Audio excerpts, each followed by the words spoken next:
Sí, antes que nada quería anunciaros que las firmas, como viene siendo habitual estos días para no concentrar mucha gente y muchos autores en estas mesas, pues vamos a hacerlo siguiendo el sistema que hemos hecho estos días, de que Leandro y Amessiane firmen fuera en unas mesas allí en el hall, donde además la gente que esté esperando pueda mirar la exposición cedida por Jaume Baquer, que siempre está bien, y Zulia y Humberto Ramos, que serán los de las dos últimas charlas, pues firmarán aquí en estas mesas.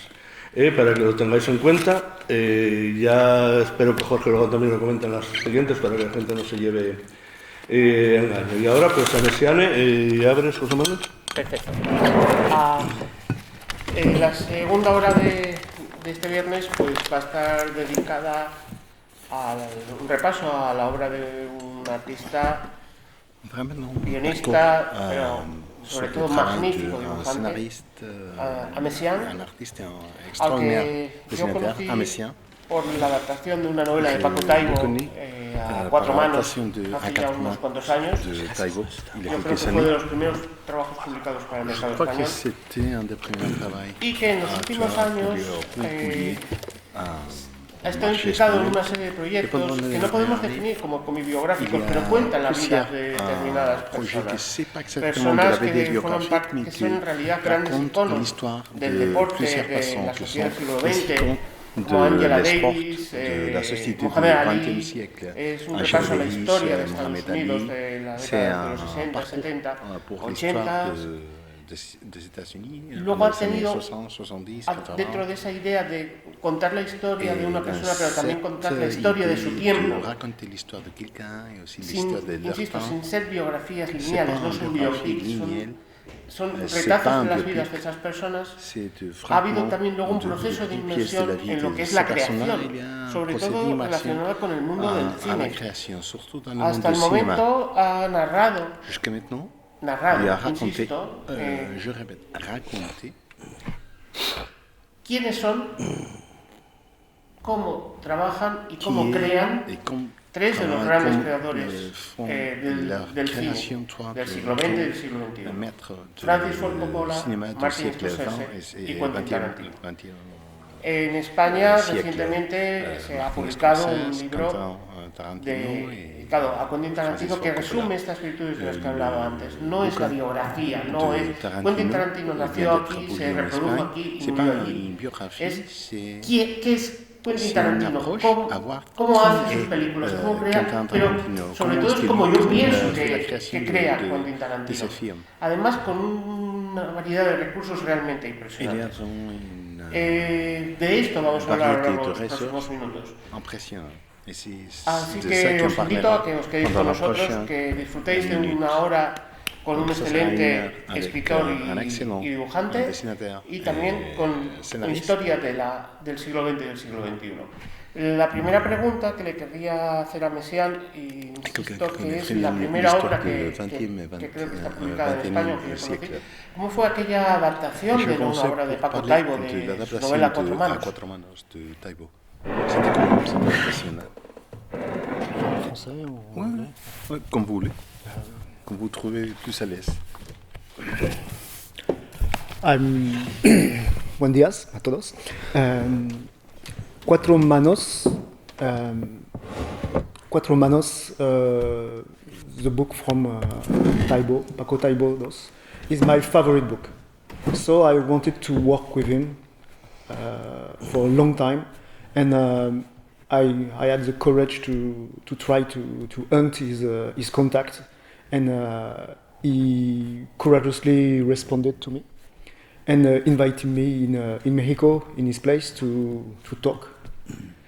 And he said, he asked me which was my favorite comics. I said to him, Watchmen. He looked at me, he said V for Vendetta was his favorite comics. We laughed, shook our hands, and we knew we could work together. Pues el caso es que hacía tiempo que conocía a Paco Taibo y tenía las ganas de trabajar con él. Me costó reunir la valentía, pero cuando por fin lo logré, me puse en contacto con Taibo para decirle que, bueno, pues que efectivamente tenía ganas de que colaboráramos juntos. Y él también tuvo la valentía de responderme y me invitó a que nos viéramos en Ciudad de México, en el DF. Así que fui allí a verle y empezamos a charlar, y una de sus primeras preguntas fue: oye, ¿y cuál es tu cómic favorito? Yo le dije Watchmen, y me dijo: vale, el mío es V de Vendetta, perfecto, nos vamos a entender. Así que nos reímos los dos, nos dimos la mano y comprendimos efectivamente que podíamos trabajar juntos. It was a huge book. It's 500 pages, and I wanted to work on it and do the most respectful adaptation possible. I was gonna cut every description and keep every moment, every dialogue, every scene. So it was gonna be a really big book. We did 1/3, 200 pages, and sadly the French publisher went bankrupt. So it was a big fail. But I learned during these 2 years everything I needed to know to work on comics, adaptation, reconstruction, rhythm, changing style, how to deal with documentaries and historical events, and it was my university working on this book.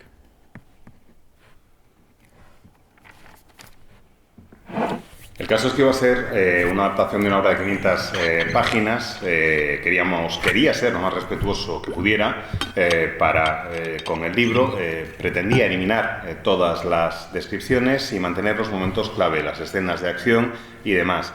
Cuando estábamos trabajando en el libro, llevábamos poco más o menos un tercio, en torno a 200 páginas, y la editorial francesa se declaró en bancarrota. Así que fue un proyecto fracasado, un proyecto abortado.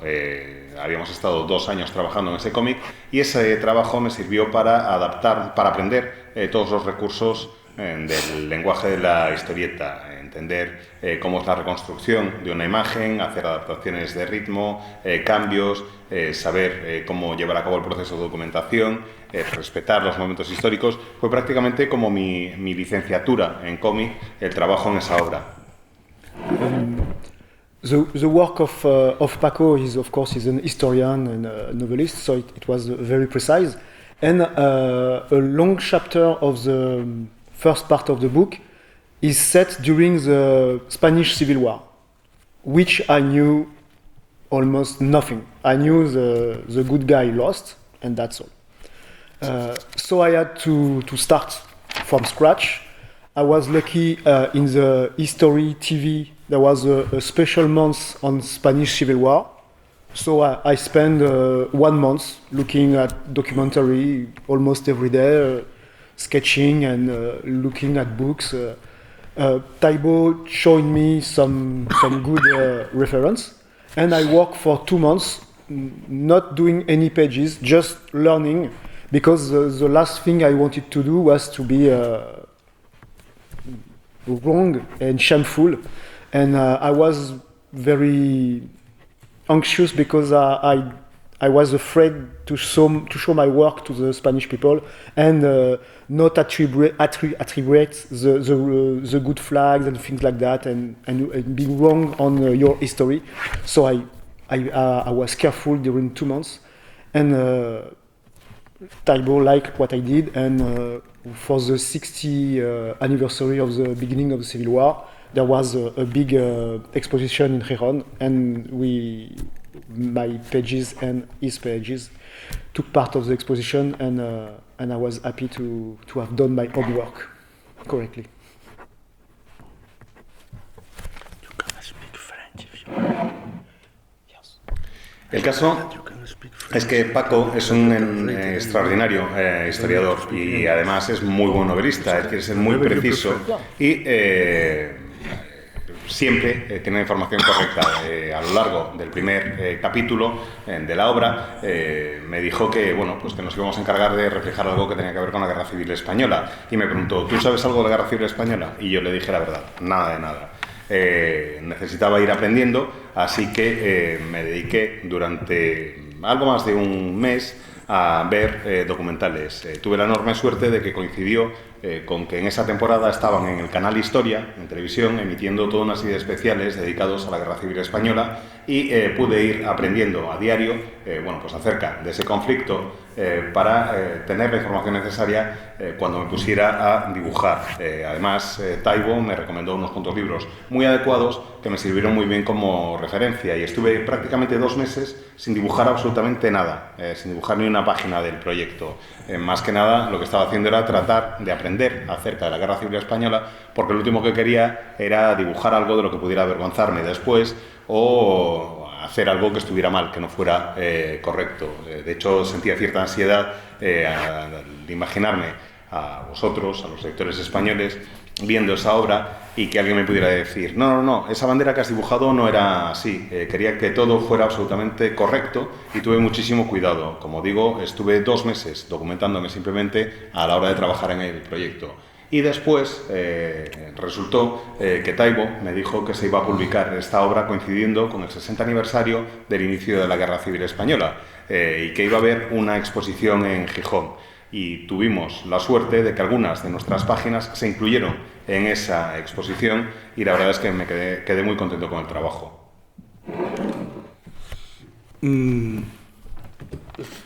Añadiendo alguna cosa a la muy buena presentación que ha hecho mi compañero José Manuel, yo diría que la obra de Messiaen es una mezcla entre preocupaciones por derechos civiles, como son su especie de bio, que como José Manuel también decía, no es exactamente una vida de Angela Davis, o la historia del motín de Ática, o incluso la de Muhammad Ali,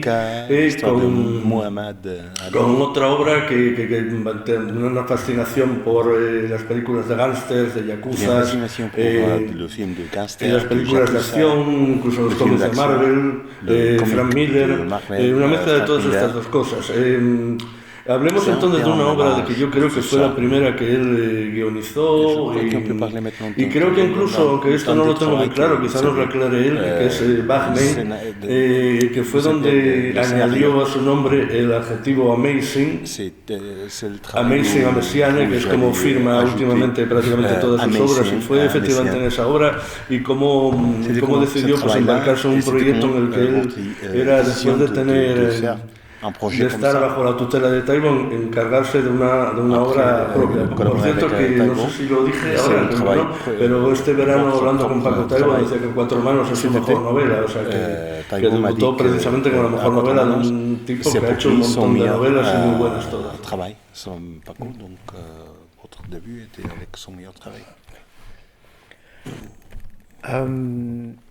After the French publisher went bankrupt, it was a big nothing, because that was my dream. It was failing. So now I had no situation. I tried to find some work. I tried to seduce some writer to work with, but I had almost nothing to see, to show. So nobody wanted to work with me for real. So I said to myself, I will write my own stories. To hell with them. I will do my things. And I did some books of humor for a small time, because it was more funny to do some joke for some time. And then I had almost die. I have an illness in the liver, and I end up in 2 weeks in the hospital. And during these 2 weeks, the time they try to find what I had as an illness and try to save me, I said to myself, if I go out of the hospital, I'm gonna do exactly what I want to do now, or die trying, because now I have maybe some years to finish what I want to do. I'm gonna do exactly what I want.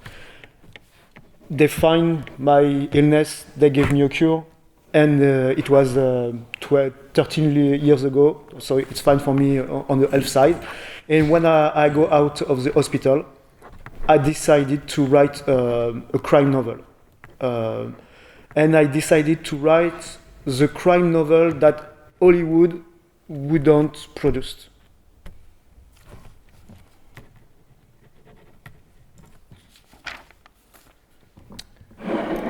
Pues el caso es que tras la quiebra de la editorial francesa, después de que esa editorial se declarara en bancarrota, me encontré ante la gran nada. Mi sueño había fracasado y no tenía nada que hacer. Así que pensé, bueno, pues voy a tratar de seducir a algún guionista con quien pueda trabajar y con quien colaborar en alguna obra. Pero tenía muy poca obra digna de tal nombre que pudiera ir mostrando por ahí y no lograba convencer a nadie. Así que dije, mira, ¿sabéis qué? Que les den. Voy a hacer lo mío y ya está. Escribiré mis propios guiones y crearé la obra completa. Y empecé en un principio con obras de humor, pero estuve poco tiempo haciendo ese tipo de obras. Al principio me parecía que era buena idea lo de hacer obras de humor porque lo que me apeteciera pues contar algún tipo de chiste y demás. Pero resulta que mientras estaba haciendo eso estuve a punto de morir. Tuve una enfermedad hepática y me pasé 2 semanas ingresado en el hospital mientras me hacían pruebas para ver qué me pasaba en el hígado y saber exactamente qué es lo que me ocurría. Y el caso es que mientras estaba en la cama del hospital me dije a mí mismo que si salía de aquello iba a hacer exactamente lo que me apeteciera hacer, dedicarme exactamente a lo que quisiera o morir en el intento. Por poco me pasa eso, pero tuve la suerte de que para los pocos años de vida que me pueden quedar, por lo menos los quiero dedicar a hacer lo que realmente me apetezca. Afortunadamente dieron con mi enfermedad, me proporcionaron la cura, de esto hace 13 años, o sea que si alguien se preocupa por mi salud, que no lo haga, que estoy perfectamente, y decidí al salir del hospital, como digo, que iba a escribir una novela negra, exactamente la novela negra que Hollywood no querría jamás adaptar a la gran pantalla. The book was called Bagman, and it was a story of the daughter of the Las Vegas mob boss, which was kidnapped, and the bagman was supposed to find her, kill the kidnapper, and bring the money back. So it was very simple scenario, and all the care was in all the little detail. I wanted to have narco-trafficante. I wanted to have ex-SAS, ex-British Special Service. I wanted to have gay characters. So the son of the mob boss is gay and is humiliated by his father. So it's him who kidnapped his sister with the SAS, with the British executive, and the leader of the SAS group, the rogue SAS group, is his lover. So we have a nice stories with people that we don't see often, and the principal character should be able to navigate and be ruthless in the stories. The stories took place beginning in Las Vegas and finish in Tijuana. I wanted to do a modern western with a lot of sky and lot of very far from the city. And every time Hollywood have a cliché in his mind, I would bend that in the story and find the way to surprise until the end the reader, which I did because I asked a lot of people if they could predict my ending, and so far nobody did.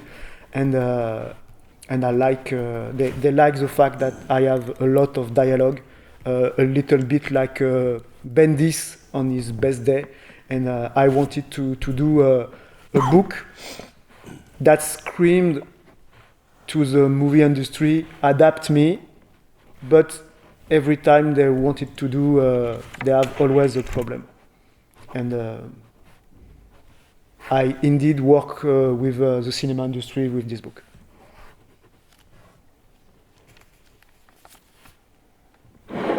La novela se titulaba Bad Men, tipos malos, y básicamente es la historia... Bagman, ok, De bolsa. El hombre del saco, que no puede ser un hombre malo de todas formas. Y cuenta la historia de un líder de la mafia en Las Vegas y de su hija, de cómo secuestran a su hija y amenazan con acabar con ella. Y este líder de la mafia le pide a estos hombres del saco que recuperen a su hija, que maten al secuestrador y que recuperen también el dinero. Básicamente es un guión bastante sencillo, una historia sencilla, y lo que más me preocupaba era poder prestar atención a los pequeños detalles que compondrían la historia. Sabía que uno de los personajes iba a ser un narcotraficante, que habría también ex soldados del SAS, del Servicio Especial del Ejército Británico, y algún personaje gay. De hecho, el principal personaje gay sería el hijo del mafioso, que es en realidad alguien a quien su padre humilla, y es él quien secuestra a su hermana con la ayuda de un grupo de mercenarios ex SAS, y de este grupo de mercenarios, bueno, pues el líder es el amante del hijo del mafioso. Básicamente quería contar la historia de una serie de personajes que normalmente no se suelen ver en las páginas de las novelas, personajes que no suelen ser protagonistas, y me apetecía también contar una historia en la que el principal personaje pues fuera implacable y pudiera ir navegando los entresijos de este mundo. Una historia que empieza en Las Vegas, que acaba en Tijuana, y era una especie de peli del oeste, siguiendo el modelo de las películas que ya había ido viendo, y con especial atención a los clichés que suelen encontrarse en las historias de Hollywood, que a su vez yo iba luego retorciendo para poder dar forma a la historia. Pretendía pillar siempre al lector por sorpresa y que nadie pudiera predecir el final, y creo que lo conseguí, porque hasta ahora ninguno de los lectores con los que he hablado ha sido capaz de anticiparse al final antes de llegar a él. Me preocupaba mucho también hacer una obra con diálogos que fueran buenos, un poco al estilo de los diálogos, o con muchos diálogos también. Quería hacer una obra con muchos diálogos, mejor dicho, un poco al estilo de lo que hace Bendis en sus cómics. Y quería hacer una obra que sorprendiera a quien la leyera, que hiciera, que le gritara a la industria de Hollywood: aquí estoy, adáptame. Pero cada vez que lo han intentado surgía algún problema, de lo que diga que es inadaptable. Cada vez que lo intentábamos había alguna traba, y creedme, hablé en varias ocasiones con la industria cinematográfica para hacer una adaptación de esta obra. That was for me a long answer, and now I will answer why I use Amazing. I work on Bagman for 6 months. The book is 180 pages, and from the idea to the book finished, I took 6 months. So I worked very hard on it, and produced a lot of pages on a short time. Did the colors, the design, from front to back, everything was mine. And the editor trusted me to produce it without supervision. I could do everything I wanted to do, and he wanted to read it like the first reader impression.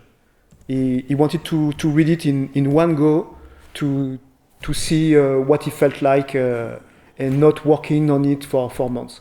So I had total freedom to do exactly what I wanted in the rhythm, in the color, in the page, in the layout. And at the end, after those 6 months, I said to myself, yes, I can be called Amazing Amazian. First, because it was funny.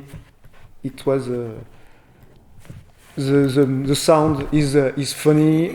Someone made a joke about my name one day and used that, Amazing Amazian, as a joke, and I kept it and used it. And my origin are Italian and Kabyle Algerian. And Kabyle, the name of the people of the Kabyle are Amazigh. So I always thought, if one day I do a book about my people, by my origin, I can change one letter on my name and being Amazigh Amazian on the cover, and it would be funny for me. Algérien ou libérien? Algérien. Algérien. Bueno, esta ha sido una respuesta bastante larga, así que ahora trataré de ir un poco más rápido para contestar a la segunda parte de lo que me decías, Germán, que es el porqué de llamarme o de firmar como Amazing a Messiaen. Pues tras Bachmann, tras estos hombres del saco, hice esta obra de Bachmann en 6 meses. Son 180 páginas de las que soy responsable de todo, desde el inicio del guión hasta la última página dibujada y acabada. Y lo terminé todo en 6 meses. Realmente fue un esfuerzo enorme hacer una obra tan compleja en tan poco tiempo, porque me encargué, pues eso, desde la idea primigenia hasta el color, el diseño, el intentado, el dibujo, absolutamente todo. Y tuve la enorme suerte de que del principio al final del proceso el editor me dejó trabajar sin ningún tipo de supervisión. Me permitió hacer lo que quisiera. Cuando empezamos el proyecto me dijo, mira, quiero ser el primer lector de la obra acabada. No quiero que me enseñes nada mientras lo estás haciendo, sino que simplemente cuando lo tengas todo, dámelo, porque me lo quiero leer de una sentada. No quiero ir leyendo poquito a poco, sino que quiero leer la obra entera cuando ya esté acabada. Y eso me permitió trabajar a mi manera, establecer el tipo de ritmo que quería, jugar con el color como me vino en gana, con la composición de página. Cuando terminé y conseguí hacerlo todo y vi que aquello se iba a publicar, dije, pues mira, ¿sabes qué? Me podrían bien me podrían llamar Amazing, es decir, extraordinario, o me lo he ganado. Y me gustaba ese apelativo. En primer lugar porque me parecía divertido. Amazing y Messiaen suena relativamente semejante. Alguna vez ya me habían hecho un chiste con esa coña sobre mi nombre y yo cuando oí eso me lo quedé. Robé el chiste y me lo quedé, lo hice propio. Y por otra parte, bueno, yo soy de origen argelino-italiano. La parte de Argelia de la que viene mi familia, el grupo étnico del que procede, se llaman los Kabil. Y los Kabil se refieren a sí mismos en su idioma como Amazigh, sin esa N. Y pensé, mira qué guay, si algún día publico una obra en Argelia y quiero hacer una referencia a mis orígenes, basta con tachar la N y ya queda todo perfecto. Amazigh, Messiaen, pues ya está. Otro de los trabajos que más me han sorprendido y que he divertido de Messiaen es una obra relativamente reciente que lleva por título tan poético como Nazi Killers, que resumiéndola mucho es una historia probablemente sobre los últimos aventureros, en el sentido de que en plena Segunda Guerra Mundial un pequeño y selecto grupo de hombres y mujeres se arriesgaron el cuello trabajando en las líneas enemigas, en acciones de comando, de sabotaje, de espionaje, cada uno hijo de su padre y su madre, unos por motivos ideológicos, otros porque eran profesionales. Yo quisiera que nos hablase un poco de ese trabajo en el que tiene, aparte de ese elemento natural de bondad que supone degollar a un SS, que creo que es una labor social que debería estar premiada. Hay una labor también de investigación histórica, de documentación. Quisiera que nos hablase un poco de ese trabajo.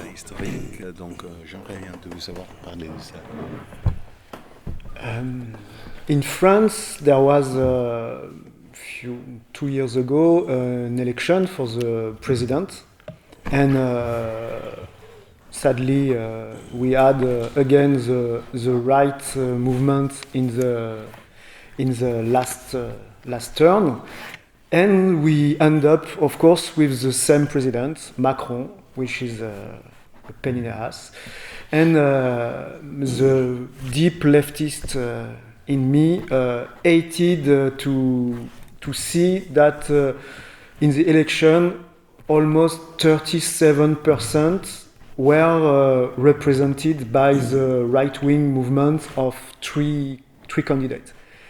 And I was very sad to say to myself, if I count in the street 10 people, 3 people are finding Nazi ideology and fascism possible.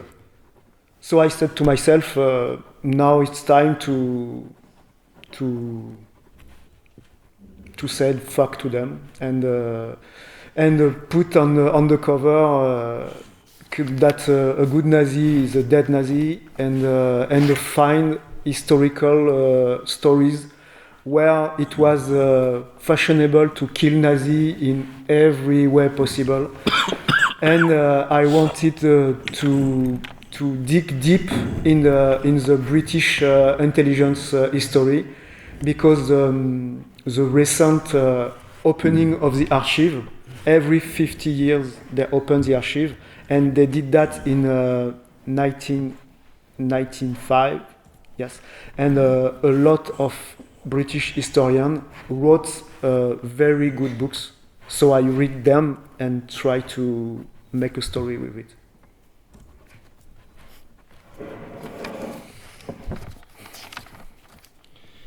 Hace 2 años tuvimos elecciones presidenciales en Francia y la derecha llegó a la segunda ronda de las elecciones. Al final acabamos en Francia teniendo al mismo presidente, que es Emmanuel Macron, que es, en mi opinión, un auténtico tocapelotas. Y el caso es que yo soy muy de izquierdas, y el fulano de izquierdas que vive en mi interior dijo: joder, odio esto de que casi el 37% de los ciudadanos o de los electores franceses se vean representados por este grupo de candidatos de la derecha, que eran 3 partidos distintos. Y, sinceramente, me parece muy triste el pensar que si esto fuera Francia y empezara yo a contar 3 de cada 10 personas en esta sala serían nazis, o les parecería que la ideología nazi es una ideología viable. Y cuando pensé eso dije: mira, ¿sabes qué? Lo que me apetece es hacer una obra que venga a poner en la portada básicamente un "que os jodan" bien grande. Buscar la forma de transmitir la idea de que nazi bueno, nazi muerto, y tratar de encontrar la forma de matar a nazis de las maneras más imaginativas que se me pudieran ocurrir. Así que para lograrlo y para buscar inspiración, decidí profundizar y escarbar en los archivos de los servicios de inteligencia británicos. Resulta que los archivos de los servicios de inteligencia británicos se desclasifican, todo el material confidencial, pues cada 50 años. En 1995 se había desclasificado el material relativo a la Segunda Guerra Mundial. Y hubo un montón de historiadores británicos que escribieron muchos libros al respecto del trabajo de los servicios de inteligencia, y que realmente fueron libros muy buenos, así que me empapé de ellos y los fui leyendo. So I took all these new historical books full of stories that even the many historians never heard, because it was very new information. And I selected the story and the mission I wanted to talk about in my books, and read 27 of them in 2 months, and try to find the 5 chapters to tell the best story for people who know what happened in the Second World War, and for people who didn't know. So I had to add some historical background, like a short story on 6 pages on who is Winston Churchill, and then finding stories people never heard, more or less, and try to illustrate that. So I wanted to have women in the stories, because that's the element that we miss the most. Women in the Second World War began to become a spy at the time. So I searched which was the first one to do that. And I found Christine Granville, which was a Contessa, a Jewish Contessa who lost her money, who became a king of beauty in the 30s in Warsaw. And the time in 37 when the Nazi invade Poland, she went directly in the resistance, and for the full war she did it. She never stopped, and she was very courageous. She saved a lot of her men, and her favorite weapon was the hand grenade. because she could kill 10 Nazis at a time, and the 11 which will survive will shoot themselves of fear. So she was a very tough lady, and I was very happy to present her to the reader.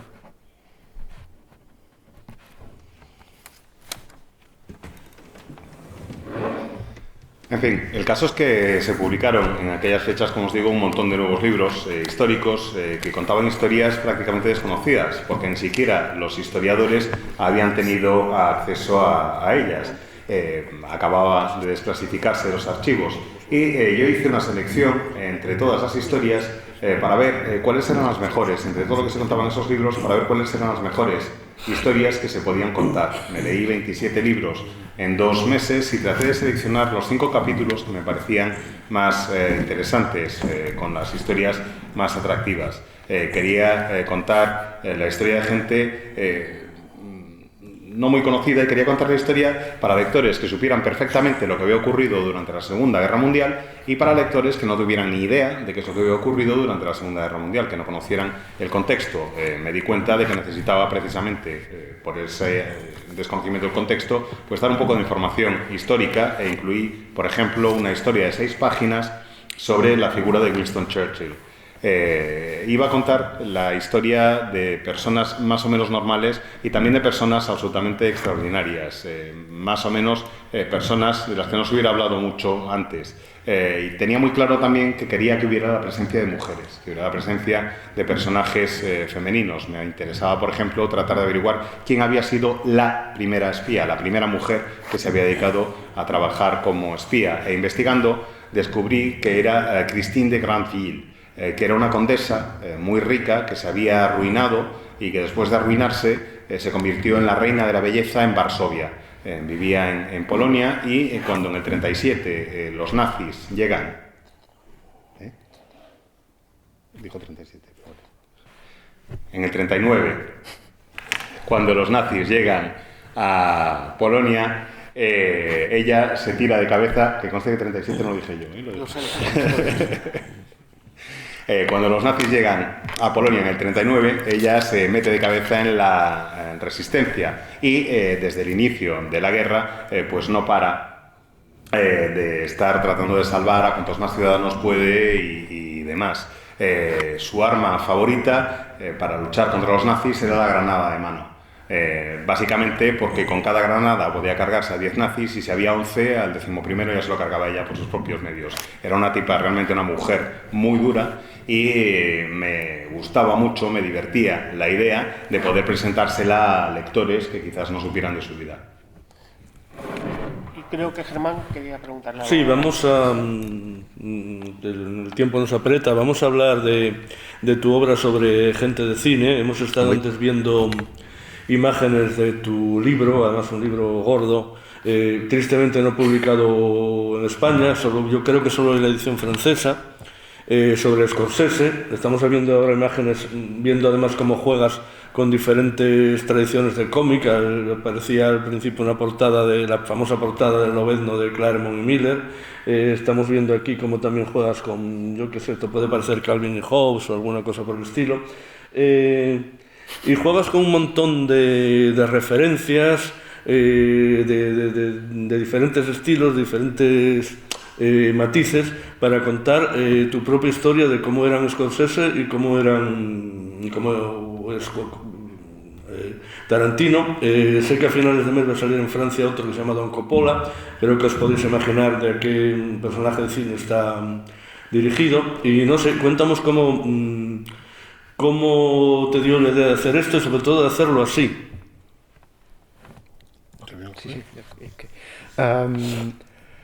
I work on a Soul trilogy, which was Muhammad Ali, Angela Davis, and the revolt of the prison of Attica in 71, which was very hard because a lot of documentation and people were always pressed by the US government, and people suffer.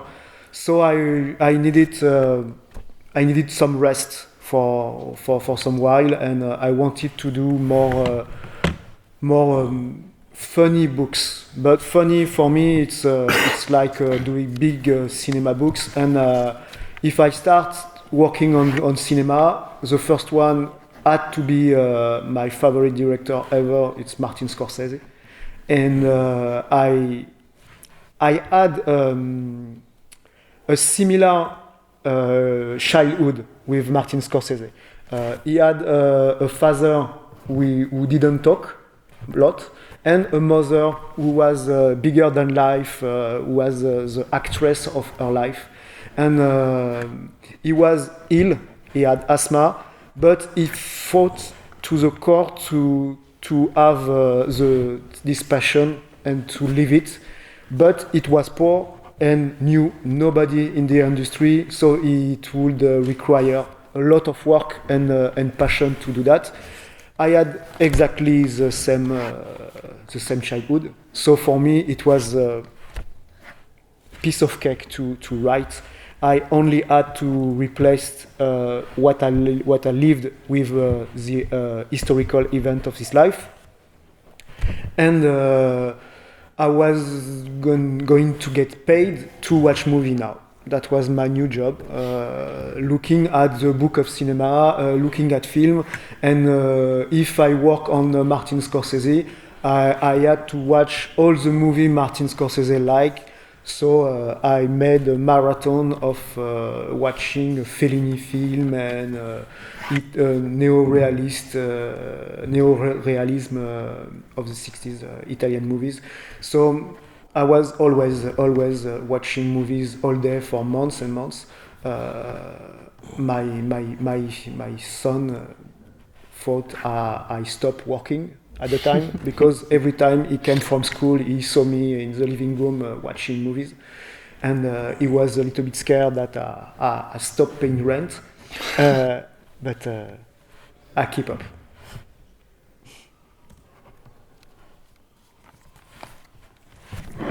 Bueno, pues tras la trilogía del alma o de la Soul Trilogy, que está centrada en la figura de Angela Davis, de Muhammad Ali, y en la revuelta carcelaria en la prisión de Ática en 1971, sentía que necesitaba un cambio. Me había ido documentando muchísimo, sobre todo lo de Ática reflejaba qué es lo que había ocurrido con la población carcelaria, que estaba sometida a muchísima presión por parte del gobierno norteamericano, y yo necesitaba, después de temas tan duros, pues contar algo más entretenido. Y para mí algo más entretenido era una obra de cine. Y si tenía que hacer algo relacionado con el cine, tenía clarísimo que lo primero a lo que me iba a dedicar, el primero con el que iba a trabajar, era con mi director favorito, contando la historia de mi director favorito de siempre, que es Martin Scorsese. Además, Scorsese no solo es mi director favorito, sino que resulta que hemos tenido una infancia bastante semejante. Ambos teníamos unos padres que no hablaban demasiado, no eran muy charlatanes, y madres que eran, lo que dicen los ingleses, más grandes que la propia vida. Su madre y la mía eran como estrellas de su propia vida. Los dos tuvimos alguna enfermedad de pequeños, él tenía asma, y aparte de tener asma, tuvo que luchar muchísimo y muy duro para alcanzar su pasión, para hacerla realidad. Él era pobre, no conocía a nadie en la industria del cine y sabía que iba a tener que trabajar muchísimo para poder hacerse un nombre y hacerse un hueco dentro de esa industria. Y a mí me pasó exactamente lo mismo durante la infancia, así que cuando me puse a escribir el guión pensé, esto está chupado. Escribo acerca de mi propia vida y voy sustituyendo lo que me pasó a mí por los hechos históricos de la vida de Scorsese. Y además, ahora, a partir de ahora, me van a pagar por ver pelis. Y eso mola. Me dediqué varios meses a leer libros de cine y a ver pelis. Y no solo a ver las pelis de Scorsese, sino a ver las pelis que a Scorsese le habían gustado durante mucho tiempo. Me pegué auténticos atracones, maratones, de la filmografía de Fellini, del neorrealismo italiano de los años 60, y de hecho me tiraba durante meses, horas y horas, me pasaba el día entero tumbado en el sofá viendo pelis. Tanto es así que mi hijo llegó a pensar que estaba en el paro. que ya no tenía trabajo, porque claro, cada vez que llegaba él a casa del cole, me veía tirado en el sofá viendo películas. Y empezó a estar el pobre hasta acojonado, pensando, este va a dejar de pagar el alquiler. Pero no, pude seguir pagando el alquiler y seguir trabajando. Y dentro de este repaso a lo que son pues, los principales creadores cinematográficos del último tercio del siglo XX y de lo que llevamos del XXI, el más joven de ellos es Quentin Tarantino, que es la obra que está publicada aquí en España. Yo quisiera que nos hablase un poco de algo en lo que insistía antes Germán, que es cómo has contado la vida de Quentin Tarantino, pero sobre todo has contado cómo ve el cine, cómo es el proceso de creación de Quentin Tarantino, variando en cada momento tu propio estilo. Me parece que es un desafío desde el punto de vista técnico tremendo. The way I work on those books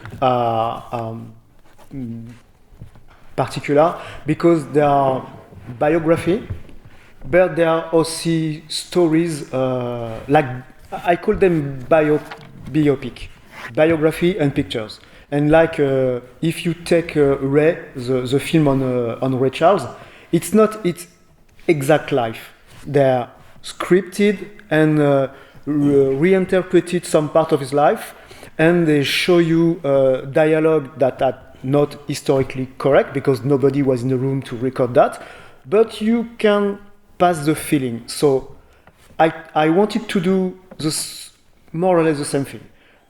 Each book is the narrator is the director. So Martin Scorsese will tell us how his life is, how he feels about his movies, how he interacts with the struggle of his life when the Last Temptation of Christ became a huge problem and things like that. So I listened to a lot of interviews of Martin Scorsese for months and months while writing my stories and drawing. And I noted all the expression particular to his speech pattern, all the stories he kept repeating himself and things like that, and try to create the character of Martin Scorsese for my book. But 60% of what my character said is what the real Martin Scorsese said, because I kept notes and things like that.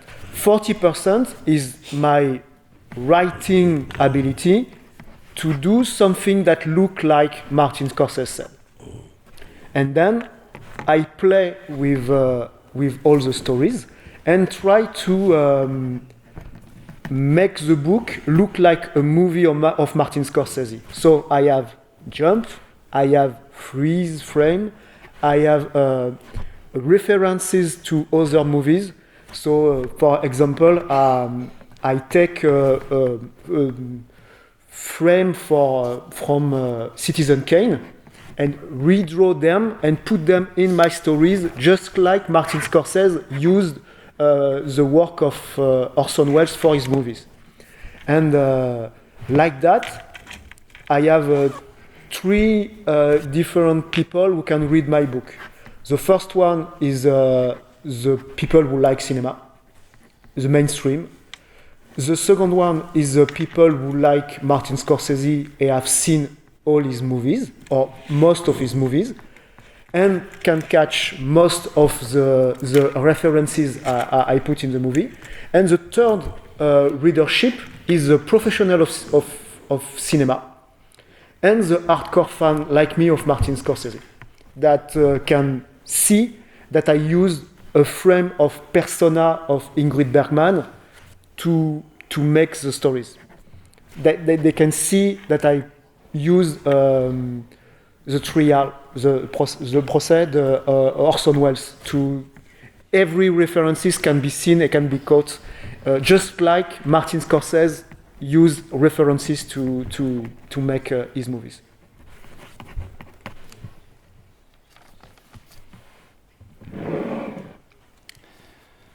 Pues lo cierto es que tuve claro desde el principio que lo que quería hacer en este tipo de obra, en este proyecto, no era una biografía al uso, ni tampoco un libro sobre cine, sino que quería hacer un biopic, lo que viene siendo una biografía mezclado con imágenes, con ese pic de imágenes y de películas.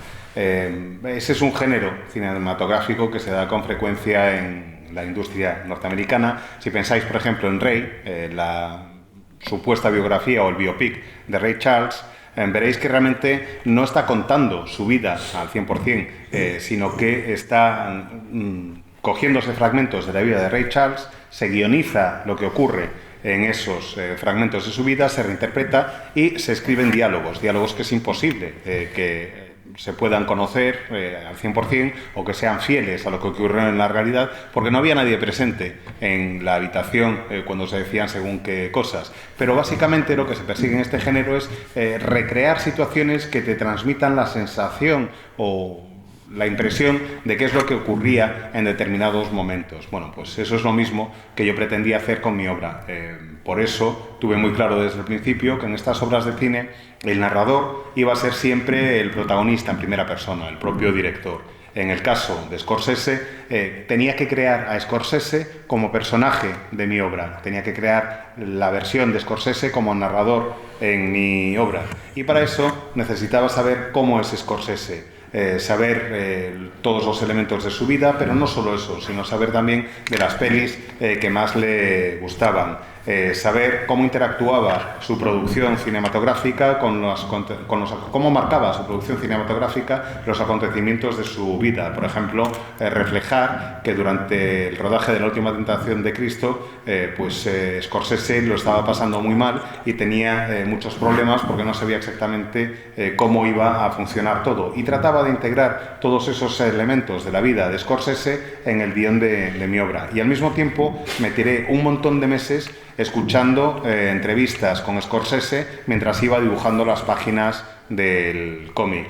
Lo que quería era identificar su forma de expresarse, ver los patrones de habla de Scorsese, ver qué anécdotas repetía más en las entrevistas, ver cómo iba contando las cosas. Quería crear un personaje que fuera el Scorsese de mi libro, como digo. El 60% más o menos de lo que dice Scorsese en mi cómic está sacado de las entrevistas. Lo dijo el Scorsese de la vida real, por así decirlo. Y lo sé porque iba tomando notas y utilizando determinadas frases como diálogos en el libro. Y el otro 40% deriva de mi capacidad como escritor, de mi capacidad de tratar de recrear algo que suene como Scorsese. Jugué con todo eso y con distintas historias a lo largo del libro, y traté de adaptar el estilo, pues efectivamente, al estilo cinematográfico de Scorsese, pero no solo el estilo cinematográfico en cuanto al tipo de elipsis que se hacen, o a los planos largos,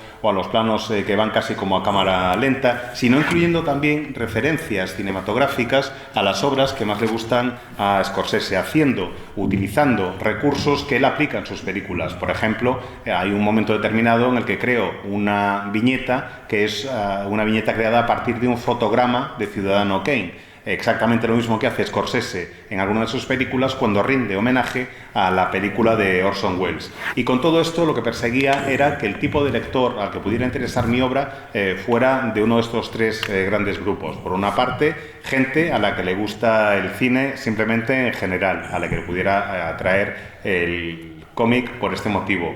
En segundo lugar, gente a la que le encante Scorsese, que sean grandes aficionados a sus pelis y que pudieran pillar, si no todas, sí la mayoría de las referencias que yo iba incluyendo. Y en tercer lugar, profesionales del cine, gente a la que, como me pasa a mí, pues sean fans hardcore de Scorsese, de los de realmente armas tomar, y que pudieran entender absolutamente todo, que supieran que hay un fotograma en el que saco una imagen de un personaje que en realidad, que hay un fotograma que saco en realidad de la peli Persona de Ingmar Bergman o del Proceso de Orson Welles, referencias cinematográficas un poco más duras, digamos, y que son del tipo de las que presenta Scorsese en sus películas. Nos quedan apenas unos pocos minutos, así que voy a hacerte una última pregunta. Te pido por favor que seas muy breve, porque parece que, según nos contaba nuestro compañero Ángel Sucasas, esta trilogía de Scorsese, Tarantino y Coppola, Don Coppola, va a seguir. Si eso es cierto, cuéntanos, pero muy brevemente, a qué otro personaje de cine tienes pensado biopizar, si es la palabra adecuada. La deuxième partie de la trilogie de directeur, c'est quel est le prochain directeur à être objet d'un biopic ou biopicé? La suite, ouais. Après Coppola. Après Coppola.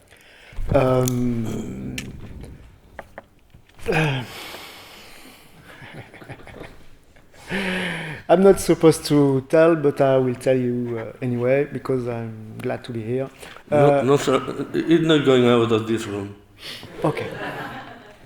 I try to choose from my best director at first, so Martin Scorsese, Quentin Tarantino, Francis Ford Coppola. Francis Ford Coppola because I was born the same day of the Godfather went to cinema. I was exactly the same day, so my parents didn't saw the movie because I was born, and for the 2 years later I was still a child, so they couldn't see the part 2 because they couldn't see part 1. And the next book is Sergio Leone. Yes, that's right. Because Sergio Leone is my all-time favorite director, and I struggle when I was a child to see the good, the bad, and the ugly in the full length. Because when you are 7, you are not allowed to see a 3-hour movies. You have to go to school. So you cut for the first hour, and your parents said, go to bed. And 2 years later, it came in the TV, and you hide under the table, and you hope you could see again. And then I see the movie until the Robertsonville camp, when Tuco was in prison with a Sudist. And then I was caught and sent to bed. And then 2 years later, again in the French TV, The Good, the Bad, and the Ugly. And this time I hide myself very well and go to the end. And love that movie to death. It's my favorite movies. I love every other movies of Sergio Leone, and I wanted to do the 3 first Cine Trilogy books to be sure to be able to do the Sergio Leone correctly. So now I believe I'm ready after 850 pages. It's cool.